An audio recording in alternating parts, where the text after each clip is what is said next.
സുഹൃത്തുക്കളെ, സമരം ചെയ്യുന്ന എല്ലാ വിദ്യാർത്ഥികൾക്കും ജനതയ്ക്കും വീണ്ടും വീണ്ടും ഐക്യദാർഢ്യം പറയുകയാണ്. തീർച്ചയായിട്ടും നമ്മൾ ചരിത്രത്തിലേക്ക് പുറകോട്ട് പോയാൽ ഹിറ്റ്ലർ യൂത്ത് എന്ന് പറയുന്നത് സെക്കൻഡ് വേൾഡ് വാർ സമയത്ത് 13 വയസ്സുള്ള കുട്ടികൾക്ക് തോക്കേന്തിക്കൊണ്ട് തോക്കും ആയുധങ്ങൾ എത്തിക്കൊണ്ട് ഹിറ്റ്ലർ വാർത്തെടുത്താണ് ഹിറ്റ്ലർ യൂത്ത്.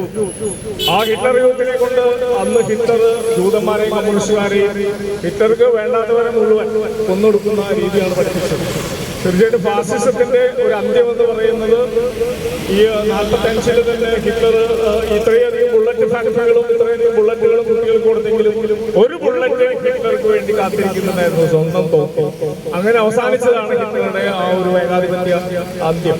മുസോളിനിയെ പോലെ തന്നെ യൂത്തിനെ ഭയങ്കരമായി ആവേശം കൊള്ളിച്ചുകൊണ്ട് ഫാസിസമാണ് ജനാധിപത്യത്തിന്റെ എതിരാളി എന്ന് പറഞ്ഞുകൊണ്ട് ഫാസിസത്തെ വാക്കുവാക്കി വന്നത് ഇതേ യൂത്തും ഇതേ ഇറ്റാലിയൻ ജനതയാണ് ഈ പറഞ്ഞ മുസോളിനിയെ കല്ലെറിഞ്ഞുകൊണ്ട് കെട്ടിത്തൂക്കി.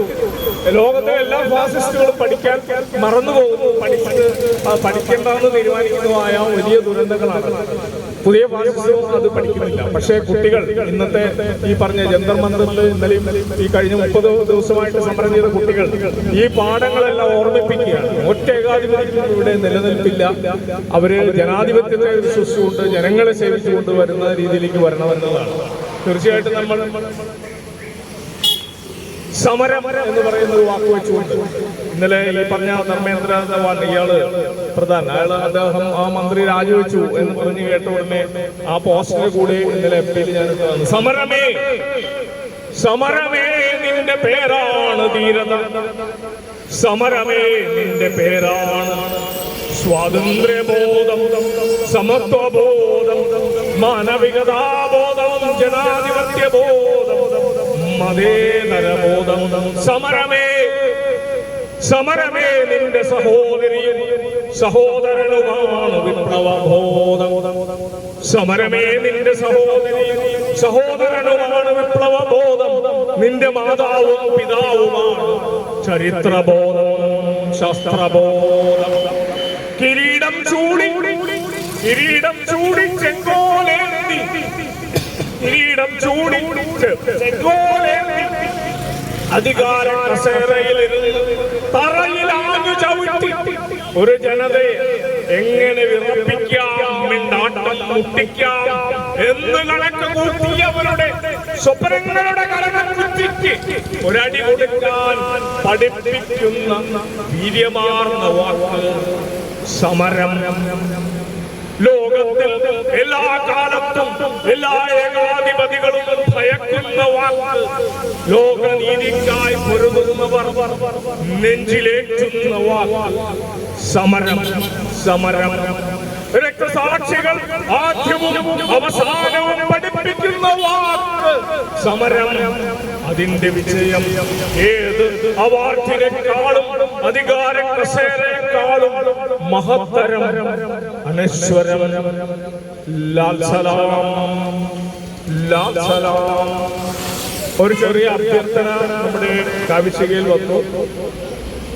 കഴിഞ്ഞ ഞായറാഴ്ച ബൈക്ക് ആക്സിഡന്റ് പറ്റിയ സ്കൂട്ടർ ആക്സിഡന്റ് പറ്റിയ റീബാപ്പോൾ ഒരു കവിത അയച്ചത് ഈ മുല്ലനയിലും വ്യക്തിപരമായിട്ടും ആ കവിത ആലപിക്കാൻ പറ്റുമോ എന്ന് ചോദിച്ചു. ഓക്കെ എന്ന് പറയുകയും ചെയ്തു. ചെറിയൊരു കവിതയാണ്. ദീപ് കെ കിനാരെ റീബാപ്പോൾ ഇന്നോട് വരേണ്ടതാണ്, തീരെ വയ്യാതൊന്നും വരാതിരിക്കുന്നതെന്ന് പറഞ്ഞു. എല്ലാ കാവിശിക അഡ്മിഷനെയും അത് അറിയിച്ചു. അഭിജിത്ത് ദീപ് കെ കിനാരെ, ദീപ് കെ നിങ്ങളൊരു ദീപമല്ല, വെറും ദീപമല്ല, അന്തമാണ്.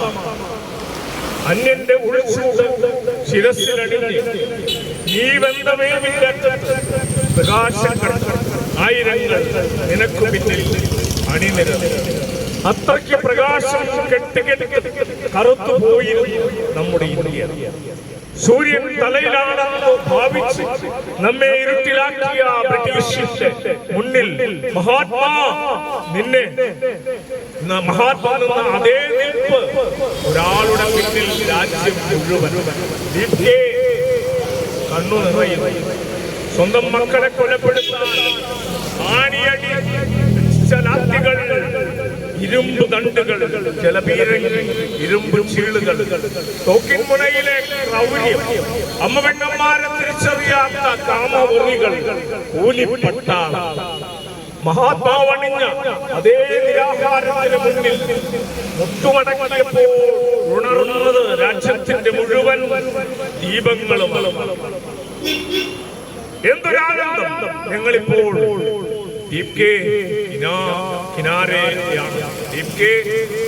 നിങ്ങൾ ഞങ്ങളുടെ ഭയത്തിന്റെ ചെല്ലുജാലകം തകർത്തിരിക്കും. അടച്ചിട്ട മുറിക്കുള്ളിലേക്ക് വെളിച്ചം കടന്നിരിക്കുന്നു. പുഴയുടെ ഒഴുക്ക് മനുഷ്യർ സ്വീകരിച്ചിരിക്കുന്നു. മതം തിരിച്ചിട്ട അതിർത്തികളിൽ നിന്ന് മനുഷ്യർ ഇറങ്ങിപ്പോകുന്നു. രാജ്യത്തെ വിറ്റുതുലച്ച തെറ്റുകൾ പടിയിറങ്ങിക്കൊണ്ടേയിരിക്കും. എന്തൊരാനന്ദം! ഞങ്ങളിപ്പോൾ കിനാരയാണ്.